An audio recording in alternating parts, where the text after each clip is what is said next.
Je voulais commencer par ce qui se passait autour de l'Iran, parce que les développements s'enchaînaient à toute vitesse. La marine iranienne avait d'abord attaqué, puis saisi 2 navires appartenant à la Mediterranean Shipping Company, le Francesca et l'Empad, et l'Iran affirmait qu'ils étaient liés à Israël. Selon l'Iran, ces navires tentaient de contourner le détroit d'Ormuz en dehors de la juridiction iranienne et en dehors des règles que l'Iran y avait imposées. Ensuite, l'Iran a tiré sur un 3e navire. En même temps, même les médias dominants reconnaissaient que ce blocus semblait s'effondrer parce que 34 transporteurs iraniens l'avaient déjà contourné et se dirigeaient vers les marchés mondiaux avec du pétrole iranien. Donald Trump avait également prolongé le cessez-le-feu, si bien que l'ensemble donnait l'image d'une situation d'attente dans laquelle les États-Unis ne voulaient pas reprendre les hostilités militaires, voulaient toujours maintenir le blocus, et pourtant l'Iran apparaissait dans une position très affirmée. C'était l'un de ces moments où la fanfaronnade de conférences de presse arrivait à l'heure, mais où le levier, lui, semblait avoir raté l'avion. Le premier point que je tirais de tout cela, c'est que, s'agissant de ce dernier développement et de l'attaque contre ces navires dans le détroit d'Ormuz, l'Iran agissait pleinement dans le cadre de ses droits au regard du droit international et des termes du cessez-le-feu. L'Iran menait un jeu très sophistiqué et très retenu. Il répondait simplement. Quoi que fassent les États-Unis, l'Iran répondait, mais sans aller plus loin. En l'occurrence, les États-Unis avaient violé les termes du cessez-le-feu en imposant leur prétendu blocus dans le détroit d'Ormuz et en plus de cela, ils avaient attaqué des navires commerciaux iraniens dans le détroit. L'Iran n'avait pas réagi de façon folle ou imprévisible. Il ne se déchaînait pas, il répondait selon une logique œil pour œil. Si les États-Unis faisaient cela, l'Iran allait maintenir le détroit d'Ormuz fermé. Et si des navires tentaient de briser le blocus iranien du détroit d'Ormuz et d'opérer sans respecter les règles iraniennes, ni les règles normales et le droit de la mer, alors l'Iran allait les attaquer. L'Iran n'avait pas pulvérisé ces navires au fond de l'eau. Il les avait simplement neutralisés pour les empêcher de faire ce qu'ils faisaient. À mes yeux, c'était pour l'Iran une manière d'affirmer que les États-Unis n'avaient pas les cartes en main et ne pouvaient pas simplement faire ce qu'ils voulaient. L'Iran disait qu'il restait prêt à revenir à la table des négociations, restait prêt à mettre fin à la guerre, mais uniquement sur la base du respect de sa dignité, de sa souveraineté, des principes fondamentaux du droit international et de l'égalité souveraine. Il était prêt à négocier, mais seulement si les termes du cessez-le-feu étaient respectés et si ses droits fondamentaux l'étaient aussi. Cela rendait la posture familière, façon Trump, qui consiste à agir d'abord et à définir les règles, ensuite, moins stratégique qu'un mémo de briefing écrit au marqueur permanent. Je pensais aussi qu'il était important de rappeler que c'était les États-Unis qui avaient commencé ce blocus. Les États-Unis disaient répondre à un blocus iranien du détroit d'Ormuz, mais l'Iran n'avait pas réellement bloqué le détroit de la manière décrite par Washington. Techniquement, l'Iran disait qu'il allait réguler le flux du trafic selon un nouvel ensemble de règles établies en raison d'une guerre, et, à toute fin utile, l'Iran avait une bonne raison de le faire, parce qu'il avait posé des mines marines et fortifié ses eaux territoriales pendant que les États-Unis et Israël le frappaient activement, et pendant que les États-Unis avaient déplacé dans la région une masse considérable d'actifs navals dans le but de frapper l'Iran. Il était logique que l'Iran prenne le contrôle du détroit d'Ormuz pour des raisons de sécurité. Littéralement, les navires devaient être escortés dans le détroit d'Ormuz, sinon ils risquaient d'exploser. C'était un vrai problème. Puis, le détroit a dû être fermé à cause du blocus américain. Les États-Unis ont d'abord arraisonné des navires, et ce n'est qu'ensuite que l'Iran en a saisi 2 et en a attaqué un autre en réponse. Washington continuait pourtant à parler comme si renommer le premier geste suffisait à effacer le fait que c'était justement le premier geste. Ce que je trouvais particulièrement frappant, c'était toute la mise en scène autour du cessez-le-feu. Le cessez-le-feu initial avait expiré. Trump a d'abord parlé d'un cessez-le-feu à durée indéterminée, puis il est passé à 3 à 5 jours en attendant une proposition iranienne. Il affirmait aussi que l'Iran était divisé et que c'était pour cela qu'il ne s'était pas rendu à Islamabad. Mais au même moment, les réseaux sociaux étaient remplis de plaisanteries sur J.D. Vance et l'équipe de Trump, y compris Kushner et Witkoff, censés attendre à Islamabad une délégation iranienne que l'Iran lui-même répétait n'avoir aucune intention d'envoyer. On avait l'impression que toutes les 10 minutes, l'Iran disait à ses propres médias qu'il n'avait aucun projet de participer à des pourparlers avec les États-Unis tant que le blocus ne serait pas levé. C'était un message très clair. Il y avait donc clairement deux camps disant des choses totalement différentes et agissant de façon totalement différente. Ce qui ressortait encore davantage, c'est que le camp américain, habituellement connu pour parler fort, intimider et bousculer les autres, semblait se comporter autrement. On retrouvait le rythme inimitable d'un lancement médiatique du camp Trump, annoncer l'entrée triomphale, baisser les lumières, puis découvrir que la partie d'en face n'avait jamais acheté de billets. Le détroit d'Ormuz était manifestement devenu l'enjeu numéro 1. C'était devenu l'atout numéro 1 de l'Iran dans la négociation, et la principale chose qui inquiétait Donald Trump, la classe dirigeante américaine et, plus largement, les classes dirigeantes occidentales. La République islamique d'Iran existait depuis 47 ans et pendant tout ce temps, il n'y avait jamais eu de problème de navigation dans le détroit d'Ormuz. L'Iran respectait les règles des Nations Unies et le droit de la mer. Le détroit n'avait jamais été bloqué avant le 28 février 2026, lorsque les États-Unis et Israël ont lancé cette guerre. Cela signifiait qu'il n'existait qu'une variable décisive si l'objectif était de rouvrir le détroit, mettre fin à cette agression criminelle, illégale et totalement injustifiée contre l'Iran, et fournir à l'Iran des garanties de sécurité claires pour qu'il n'ait pas à subir à nouveau ce type d'attaque. Tout le monde pouvait dire vouloir la réouverture du détroit, moi aussi je voulais le voir ouvert. Le fait que 20 à 25% des flux énergétiques mondiaux passent par cette voie signifiait que sa fermeture était mauvaise pour tout le monde. C'était mauvais pour la Chine, pour l'Afrique, pour l'Amérique latine et pour l'Asie occidentale. Mais la seule vraie clé pour le rouvrir, c'était la fin de l'agression contre l'Iran. C'était gênant pour le scénario habituel, favorable à Trump parce que les slogans circulent vite, mais les pétroliers, eux, continuent d'obéir à la géographie. L'idée selon laquelle l'Iran lui-même serait divisé ne résistait pas non plus à l'examen. Tout le monde pouvait voir ce qui se passait. Depuis le 28 février, depuis 50 nuits, ou quel que soit le nombre exact de nuits, les gens étaient descendus dans les rues de Téhéran et de toutes les grandes villes iraniennes. Le peuple iranien apparaissait plus uni que jamais. Il n'y avait pas de problème d'unité de ce côté-là. Israël et les États-Unis avaient essayé de briser le régime iranien. Ils pensaient pouvoir obtenir un changement de régime, d'abord par une tentative de coup d'État le 2 janvier, puis par l'assassinat de Saïd Ali Khamenei, mais cela avait échoué. Ce qui existait désormais, c'était une direction politique, une direction militaire et une population totalement unie pour défendre leur pays, leur souveraineté, leur indépendance et leur dignité. La division n'était pas en Iran, la division était à l'ouest. Personne ne voulait vraiment assumer cette guerre. Tout le monde reconnaissait qu'il s'agissait d'un désastre. Peut être que si cela avait réussi en 1 à 3 jours, peut être que si la soi-disant frappe de décapitation avait fonctionné et qu'un régime client avait été installé en Iran, alors les démocrates, les Européens, le Canada et l'Australie auraient suivi. Mais l'échec fait fuir. Cette agression était devenue un échec total. L'Iran avait joué une partie stratégique brillante. Il avait remporté le premier round sur le plan militaire et s'il devait y avoir un second round, tout portait à croire qu'il le gagnerait aussi. Il gagnait sur le plan diplomatique, économique, stratégique, tactique.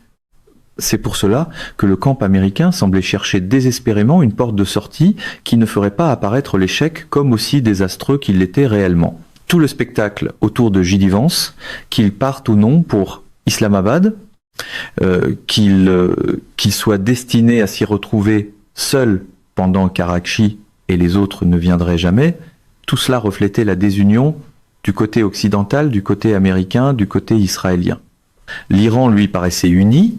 Il y a peu de choses plus révélatrices qu'une machine alignée sur Trump essayant de vendre du contrôle tout en cherchant visiblement la sortie la plus proche. Cette désorganisation se voyait dans toute la période qui a précédé l'expiration du cessez-le-feu. Les États-Unis ont continué à faire circuler l'histoire selon laquelle l'Iran envoyait une délégation à Islamabad, puis cela ne s'est pas produit, et l'Iran a répété qu'il ne parlerait pas tant que le blocus ne serait pas levé. Les États-Unis, notamment à travers J.D. Vance et d'autres autour de lui, ont transformé les négociations en production théâtrale. Il y a eu des annonces disant que les Iraniens étaient en route pour Islamabad. Puis, à mesure que le temps passait, des fuites affirmaient que l'avion avait fait demi-tour, qu'il repartait désormais vers Washington, qui avait une réunion d'urgence. Tout cela révélait une désorganisation complète et peut être une profonde insatisfaction face à ce qui se passait réellement. L'Iran, en revanche, avait été direct tout du long, pendant la guerre comme pendant la période de cessez-le-feu. Il était resté fidèle au terme du cessez-le-feu, tout en répondant à l'agression permanente du blocus de manière dure, directe et puissante, affirmant même davantage son contrôle sur le détroit parce que les États-Unis étaient devenus obsédés par ce blocus. C'était le genre de chorégraphie qui fonctionne surtout quand personne ne demande si l'acteur principal est vraiment monté sur scène. Cette obsession disait en elle-même beaucoup de choses. D'après certaines informations, plus de 30 navires avaient quitté l'Iran dans les 24 heures précédentes, transportant du pétrole vers les marchés mondiaux. C'était déjà devenu une constante pendant le blocus. Certains navires avaient été interceptés ou refoulés, mais beaucoup d'autres étaient passés. Le blocus n'était donc pas particulièrement efficace, mais les États-Unis s'y accrochaient quand même fortement. J'y voyais au moins deux raisons. D'abord, cela permettait à Trump d'avoir le sentiment d'agir. C'était du Trump classique. Pas des échecs en 4 dimensions, peut être plutôt des dames en 4 dimensions ou du poker en 4 dimensions. Si l'Iran le bloquait, alors lui bloquerait l'Iran. Cela lui permettait de mettre en scène sa capacité d'agir et de projeter une image de contrôle, alors même que c'était l'Iran qui tenait réellement la situation. Il voulait donner l'impression qu'il avait les cartes en main, alors qu'il était évident que c'était l'Iran qui les avait. Ensuite, du 28 février jusqu'aux environs du 10 ou du 12 avril, lorsque les États-Unis ont imposé leur prétendu blocus, il existait encore une liberté de navigation dans le détroit d'Ormuz, mais cette liberté était limitée aux pays qui n'attaquaient pas l'Iran et ne soutenaient pas l'attaque. Les navires américains ne pouvaient pas passer, et cela était légitime. Les États-Unis et Israël avaient mené une agression brutale, détruisant des infrastructures civiles, bombardant des écoles, des hôpitaux, des systèmes énergétiques, des ponts et des immeubles d'habitation. Plus de 3000 personnes avaient été tuées et le chiffre réel était peu être bien plus élevé. 3000 morts en 40 jours, c'était un chiffre massif, le genre de chiffre que les Américains reconnaîtraient immédiatement s'ils le comparaient au 11 septembre. 168 écoliers avaient été tués à Minab dès le premier ou le deuxième jour. L'Iran était donc dans son droit, au plan juridique comme au plan moral, de frapper les intérêts américains et israéliens comme il l'entendait. Les navires chinois, indiens et sud-africains, eux, conservaient leur liberté de navigation. La logique du blocus américain n'était donc pas vraiment de résoudre quoi que ce soit. Elle revenait plutôt à dire que si les États-Unis ne pouvaient pas avoir la liberté de navigation là-bas, alors la Chine, l'Inde, l'Afrique et l'Amérique latine ne devraient pas l'avoir non plus. La mise en scène visait toujours l'image d'un homme fort décisif, alors même que les calculs de fond continuaient à déposer des objections. Cela ne résolvait toujours rien. Le problème économique mondial créé par la crise dans le détroit d'Ormuz demeurait. Le prix du pétrole avait déjà dépassé les $100 le baril. Le monde n'avait probablement vu que la partie émergée de l'iceberg.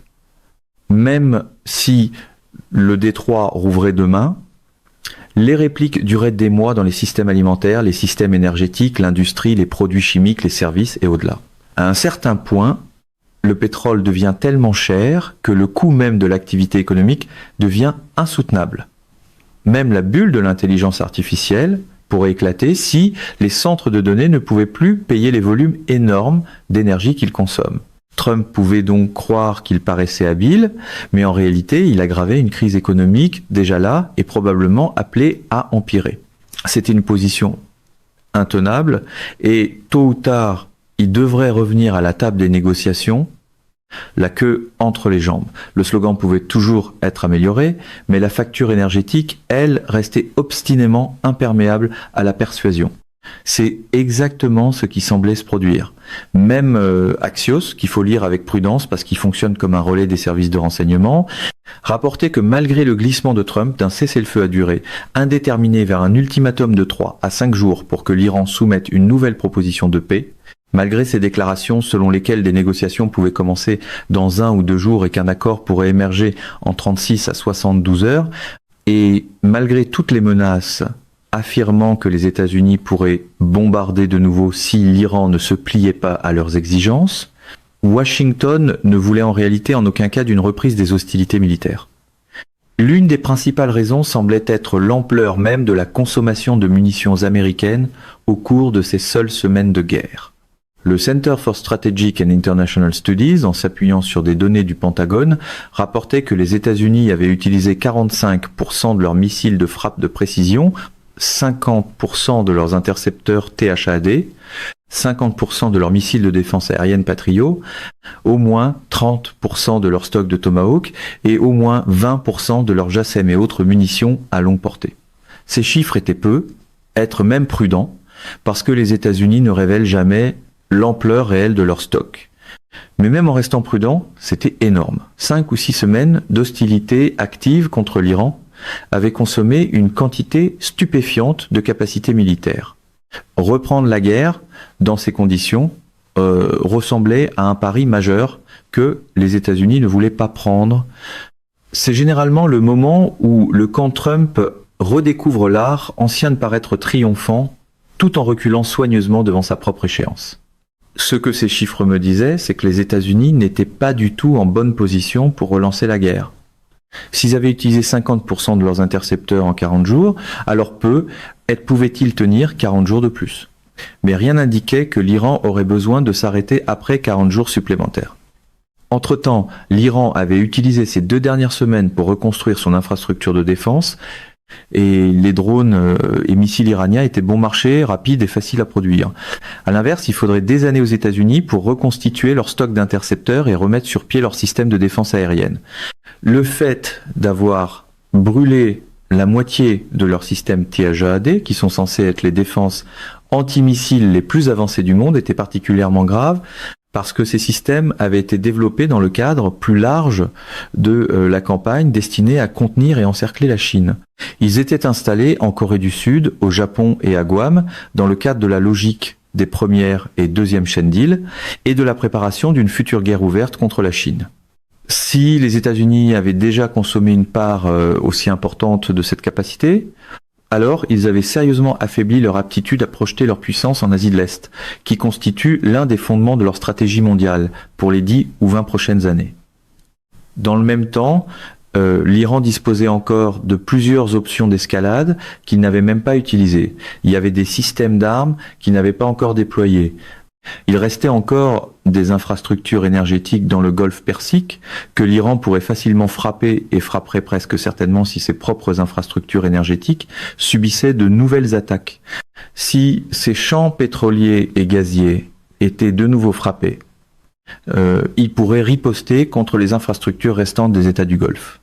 L'Iran, en coordination avec le Yémen, pourrait aussi couper l'accès à la mer Rouge, ce qui ferait passer la perturbation bien au-delà de 20 à 25% des flux énergétiques mondiaux pour se rapprocher de 40%.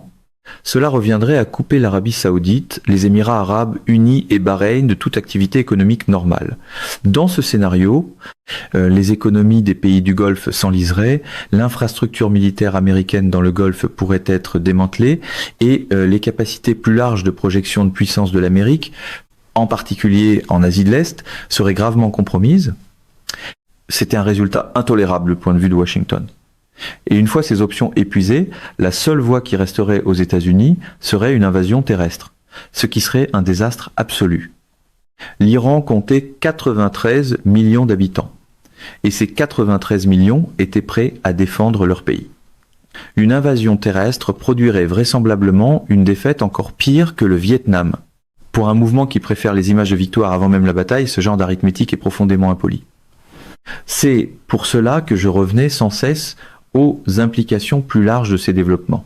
Les États-Unis continuaient à essayer d'agir comme s'ils avaient toujours la possibilité de reprendre les hostilités militaires, alors que l'Iran disposait d'un nombre croissant de points de pression. L'Iran avait même menacé de couper les câbles sous-marins utilisés par les navires et par les pays riverains du détroit d'Ormuz, comme les Émirats arabes unis, ce qui les priverait totalement de système de navigation et rendrait la circulation encore plus difficile. C'était une autre carte majeure, mais la question plus profonde, c'était que les Iraniens ne pouvaient pas et ne voulaient pas se contenter de moins qu'une victoire. Cela ne voulait pas dire qu'ils ne voulaient pas de paix. Bien sûr qu'ils voulaient la paix. Bien sûr qu'ils voulaient un cessez-le-feu durable, un règlement et la possibilité de reconstruire leur pays. Ils avaient subi un coût économique majeur, des infrastructures avaient été détruites, des immeubles d'habitation, des écoles et d'autres installations avaient été touchés, des centaines de milliers, peut-être plus d'1 million d'emplois avaient probablement été affectés. Les écoliers et les étudiants devaient encore suivre leurs études à distance. La vie ordinaire avait été profondément perturbée et il y avait eu des pertes humaines. Les gens voulaient retrouver une vie normale, la sécurité et la reconstruction. Mais ils n'étaient pas disposés à compromettre leur dignité, leur droit souverain d'exister en tant qu'État ou leur indépendance. C'est pourquoi on ne pouvait pas raisonnablement attendre d'eux qu'ils acceptent un cessez-le-feu fragile ou une simple pause temporaire qui permettrait aux États-Unis et à Israël de revenir 6 ou 8 mois plus tard pour recommencer. Ils n'allaient pas reconstruire pour être détruits de nouveau. Cela laissait très peu de place à l'ancienne formule trumpiste qui consiste à qualifier une pause d'historique puis à la traiter comme un abonnement renouvelable. Cela signifiait que l'Iran avait des lignes rouges claires. Il lui fallait des garanties solides qu'il ne serait plus attaqué de cette manière.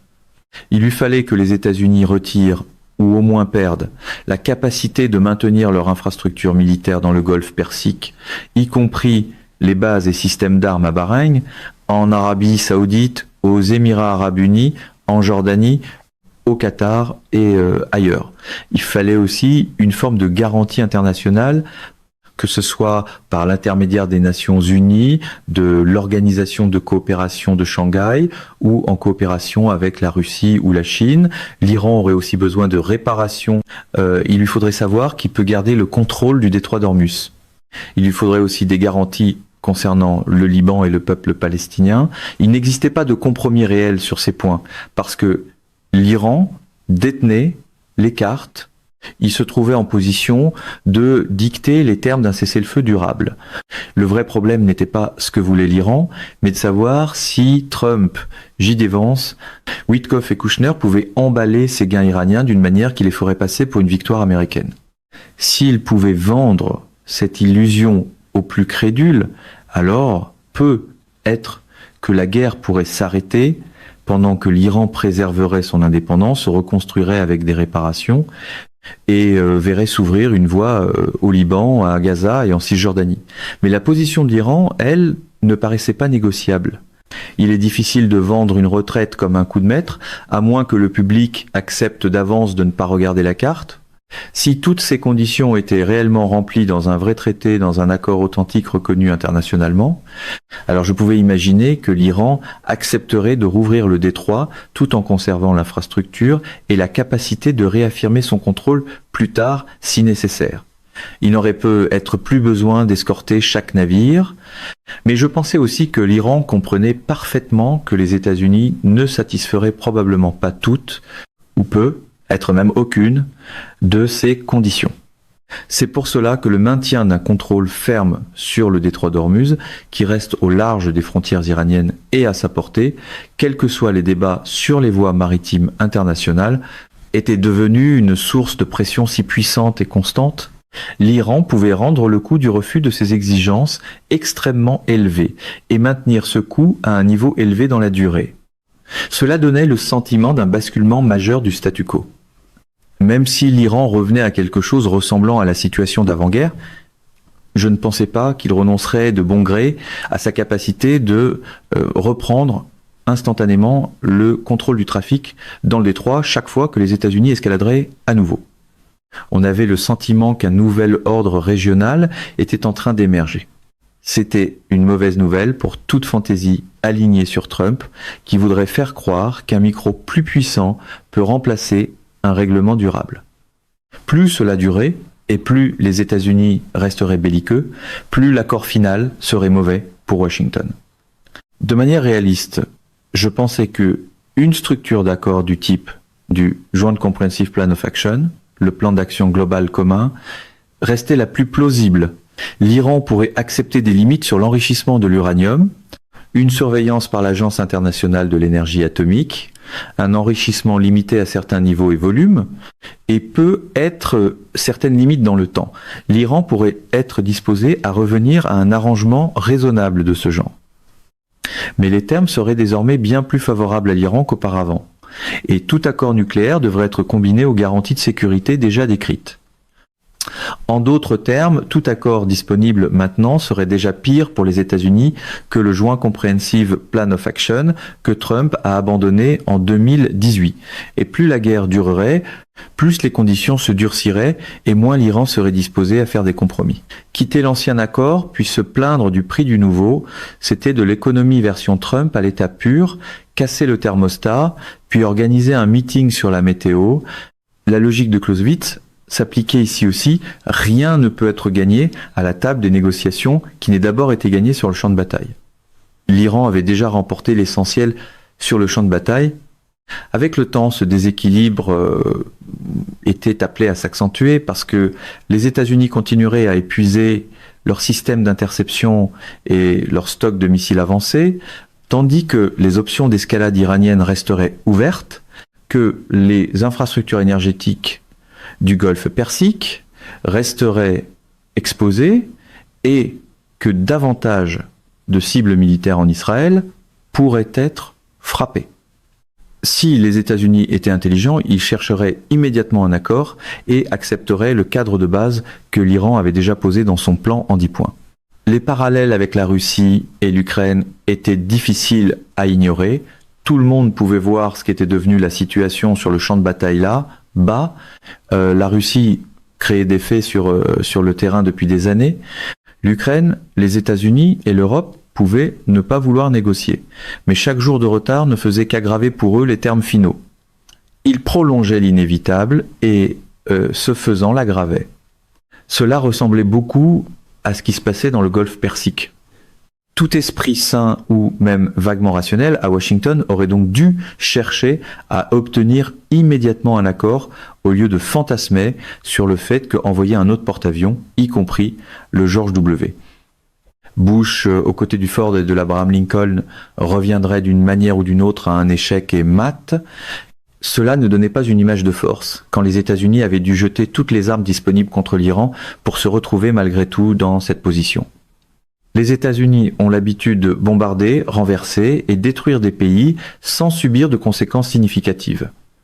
Du point de vue de la classe dirigeante, ils peuvent accepter des morts américains, mais des conséquences économiques à grande échelle, des revers militaires, la perte de quantités énormes de matériel et l'atteinte à l'image de domination impériale américaine sont beaucoup plus difficiles à accepter, et dans cette guerre, ces conséquences étaient devenues inévitables. L'ancienne mise en scène de la pression maximale sonnait tout autrement une fois que tout le monde pouvait voir le manomètre. Cela m'amenait à la Chine, parce que cette guerre ne pouvait pas être séparée du tableau mondial plus large. La Chine avait subi une attaque indirecte à travers le blocus lui-même. De nombreux responsables américains, y compris Scott Bessent, avaient ouvertement laissé entendre que ce blocus visait en partie la Chine. La Chine avait condamné le blocus, avait dit vouloir le détroit ouvert, mais n'avait pas condamné de la même manière les actions de l'Iran dans cette zone. Si l'on regardait la question plus largement, cette guerre n'était clairement pas seulement une guerre contre l'Iran.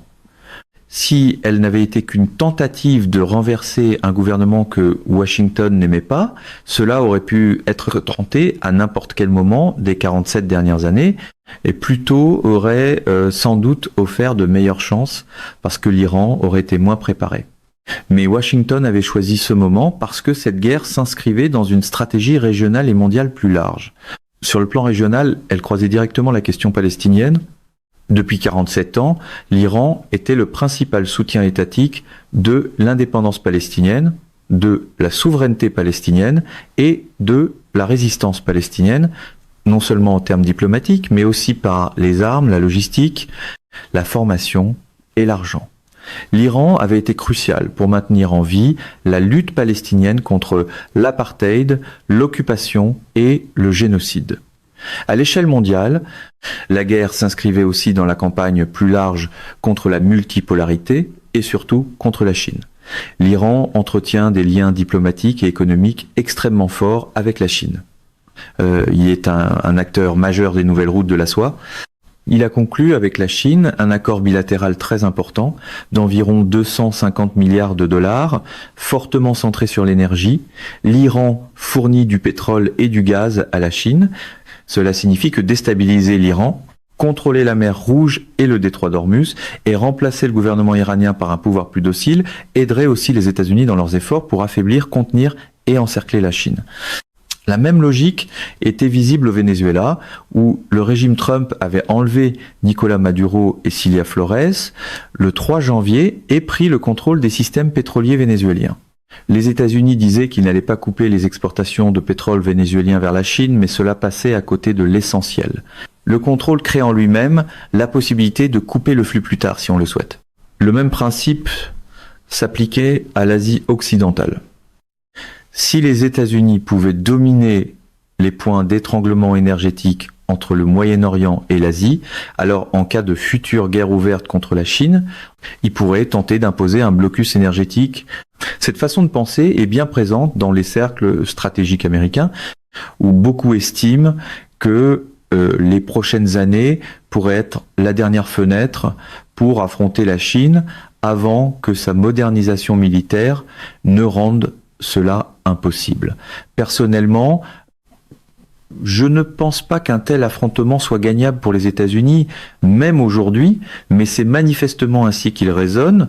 L'Iran compte donc non seulement pour lui-même, mais aussi parce qu'il est un État profondément souverain, anti-impérialiste, étroitement lié aux BRICS, à l'Organisation de coopération de Shanghai, à la Russie, à la Chine, à la Palestine, au Venezuela, à Cuba, au Nicaragua et à bien d'autres États de résistance. Sortir l'Iran de l'échiquier aurait des implications majeures dans toute l'Asie occidentale et à travers l'Eurasie. C'était la vieille habitude de l'ère Trump qui consiste à appeler cela endiguement, alors qu'il s'agit en réalité d'essayer de mettre toute la carte à crédit. L'ironie, c'est que cette guerre produisait exactement l'inverse de ce que Washington voulait. Au lieu de renforcer la position militaire des États-Unis, elle l'avait affaiblie. Au lieu de renforcer la position économique des États-Unis, elle l'avait aggravée. Et sur le plan diplomatique, le basculement était remarquable. Quelques mois plus tôt, une grande partie de l'opinion libérale occidentale avait accepté le portrait médiatique de l'Iran comme d'un régime terrible et répressif. Désormais, en dehors des cercles néolibéraux et impérialistes les plus endurcis, de larges pans de l'opinion voyaient l'Iran comme combattant au nom du reste du monde contre la classe Epstein. Ce sentiment grandissait, non seulement à Londres ou à New York, mais bien au-delà. Et cela ne s'arrêtait pas là. Ces mêmes opinions se montraient de plus en plus solidaires de la Palestine et de plus en plus disposées à voir la Chine sous un jour favorable. Le service communication de Trump World continuait de promettre une domination restaurée, alors que le résultat réel ressemblait de plus en plus à un tutoriel mondial sur la démesure. Dans cette situation, la Chine avait joué une partie diplomatique prudente et très disciplinée. Elle avait apporté un soutien de facto à l'Iran, défendu fermement la souveraineté iranienne, appelé très clairement à une cessation immédiate des hostilités et critiqué en termes directs Israël comme les États-Unis. Pendant ce temps, si les États-Unis étaient réellement en train d'épuiser leurs stocks de missiles et leurs inventaires de défense aérienne, alors la position militaire relative de la Chine s'améliorait. En plus de cela, la Chine avait été très active diplomatiquement, mettant en avant une proposition de paix en 4 points et travaillant étroitement avec le Pakistan en vue d'un cessez-le-feu et d'une issue négociée. Ainsi, sur le plan politique et diplomatique mondial, la Chine y gagnait. Les États-Unis, à l'inverse, avaient complètement perdu le masque. La guerre était censée ralentir la trajectoire multipolaire, mais elle la favorisait plus probablement qu'elle ne la freinait. Voilà le risque d'un gouvernement par le spectacle. Parfois, le public sort de la représentation avec la leçon exactement inverse. Cela se voyait aussi sur le terrain, en Chine. Je n'y percevais aucun vent de panique. Les gens parlaient bien sûr de la guerre et de ses problèmes, mais je n'ai vu aucun signe sérieux indiquant qu'ils pensaient qu'elle allait dévaster la Chine ou placer la Chine dans une position particulièrement vulnérable. Bien au contraire. Les analystes chinois semblaient lucides sur le profil énergétique du pays et sur le niveau ainsi que le type de soutien que la Chine pouvait apporter à l'Iran. Il y avait aussi, même parmi les gens ordinaires, une tendance très nette à identifier les États-Unis comme les fauteurs de guerre. Cela ne faisait que renforcer l'idée que les États-Unis eux-mêmes glissaient davantage vers un statut d'État paria et que leur position réelle était plus fragile que beaucoup ne le supposent encore. Les États-Unis ont toujours une armée énorme et une grande économie, mais sous cette image, leurs fondations paraissent de plus en plus instables. La Chine, elle, ne semblait pas ébranlée. Elle paraissait confiante. Et l'Iran avait clairement bénéficié du soutien chinois, reconstruisant des voies ferrées et des infrastructures endommagées en un temps frappant de rapidité, presque à la manière chinoise. Une autre dimension de tout cela qui me paraît très importante est ce que les théoriciens chinois ont longtemps décrit comme la zone intermédiaire, un concept qui remonte aux années 1950 et qui a été particulièrement associé à Mao Zedong. Cela désigne des pays comme la Grande-Bretagne, la France, l'Allemagne, le Canada et l'Australie. Des États capitalistes riches, voire de petits impérialismes, mais toujours dominés et soumis à la pression des États-Unis pendant la guerre froide, et surtout jusqu'à l'effondrement de l'Union soviétique, ils ont largement accepté le leadership militaire, politique, économique, diplomatique et sécuritaire des États-Unis dans le cadre d'un prétendu ordre fondé sur des règles. Ils n'étaient pas des partenaires égaux, ils acceptaient simplement un système dirigé par les États-Unis et en échange recevaient quelques miettes de la table. Mais la base matérielle de cet arrangement s'est érodée. Il y avait déjà eu des signes avant-coureurs en 2003, lorsque la France et l'Allemagne avaient refusé de participer à la guerre d'Irak. À présent, ce déplacement apparaît bien plus nettement. Aucun pays n'a vraiment voulu s'aligner complètement sur les États-Unis et Israël dans la guerre contre l'Iran. Même les dirigeants occidentaux les plus dociles ne veulent pas être compromis, en partie parce qu'ils savent que cette guerre est perdue et que personne ne veut être associé au camp perdant. Mais aussi parce qu'ils savent qu'il s'agit d'une violation claire et flagrante du droit international qui ne bénéficie pratiquement d'aucun soutien populaire. Et ces gouvernements sont déjà très impopulaires dans leur propre société. Même le cheur habituel de Washington semblait comprendre que la gesticulation façon Trump est beaucoup moins séduisante lorsqu'elle se greffe à un fiasco évident. Cela compte parce que les gens n'achètent plus les anciennes justifications morales. Les États-Unis avaient l'habitude d'habiller leur guerre du langage des droits humains, de la liberté, de la démocratie ou de l'anticommunisme. Les justifications de Trump sont plus minces et plus grossières. Il peut invoquer l'arme nucléaire, mais peu de gens croient vraiment cette rhétorique quand l'Iran a un décret religieux contre les armes nucléaires depuis des décennies et qu'il est attaqué par de véritables puissances nucléaires. Le masque est donc tombé. Les gens savent que cette guerre concerne le pétrole, le gaz, l'hégémonie et la domination. Ils ne veulent pas y être associés. La Chine, à l'inverse, apparaît à beaucoup d'États, comme le camp qui agit dans le cadre des règles des Nations Unies, des principes d'égalité souveraine et de coexistence pacifique, des normes de l'Organisation mondiale du commerce et comme une puissance économique, politique, diplomatique et militaire stable. C'est un pays qui compte une population à revenu intermédiaire d'environ 500 millions de personnes, susceptible d'atteindre 800 millions au cours de la prochaine décennie, ce qui en fait un marché immense. C'est pour cela que des dirigeants d'Espagne, de Grande-Bretagne, de France, du Canada et d'Australie se rendent à Pékin. Ils voient où va le monde. Ils peuvent ne pas aimer cela idéologiquement, et ils peuvent y arriver à reculons, mais ils sont tout de même attirés vers la réalité de la multipolarité.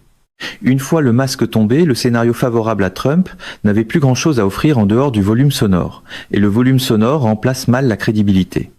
Cela laisse les États-Unis et Israël de plus en plus isolés. Et cela pose une question pour les États-Unis eux-mêmes. Existe-t-il au sein du parti républicain ou du parti démocrate, quelqu'un ayant l'intelligence, l'imagination et la vision stratégique nécessaires pour adapter les États-Unis à une réalité multipolaire, pour rechercher un accommodement avec la Chine, avec la Russie, avec l'Afrique, avec l'Amérique latine et avec l'Asie occidentale. C'est la voie que des gens comme Jeffrey Sachs montrent depuis des années, mais j'ai de sérieux doutes sur le fait qu'au sein de ces deux partis, quelqu'un soit seulement capable de commencer à emprunter cette route. Tant que la situation politique américaine ne changera pas de manière plus fondamentale, ces partis resteront dominés par des oligarques, des monopoles, des industriels de l'armement, des banquiers et les mêmes forces enracinées, liées à la fois à Washington et à Israël. Et tant que cela ne changera pas, je soupçonne que la poussée vers la confrontation se poursuivra, même à mesure que les limites et les faiblesses de la puissance américaine deviendront plus évidentes. Pour l'instant, trop d'instincts hérités de l'ère Trump semblent encore confondre l'escalade avec la force et la théâtralité avec l'art de gouverner.